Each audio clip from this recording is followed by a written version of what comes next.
কাজিৰঙাত এদিন পাৰ্ট 3। এইবাৰ আমি আহিছোঁ কাজিৰঙা অৰ্কিডেৰিয়ামলৈ আৰু এয়া টিকেট কৰি ল'লোঁ। তাৰ পৰা আমি চাবলৈ বুলি সোমাই গ'লোঁ আৰু এই ভিডিঅ'টোৰ মাধ্যমেৰে আপোনালোকক এই অৰ্কিডখনৰ এটা পৰিৱেশ দেখুৱাবলৈ বিচাৰিছোঁ।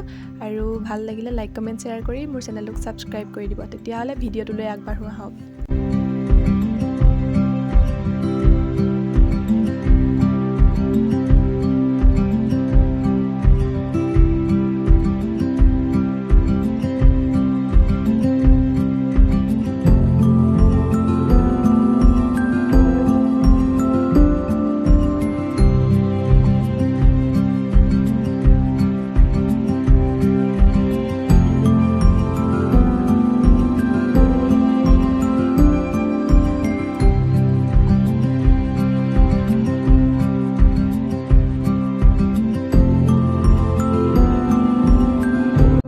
নেক্সট পাৰ্টত আপোনালোকক দেখাবলৈ গৈ আছোঁ অসমৰ জাতীয় সম্পদৰ সংগ্ৰহালয় আৰু তাৰ বাবে মোৰ চেনেলটোক ছাবস্ক্ৰাইব কৰি থ'ব।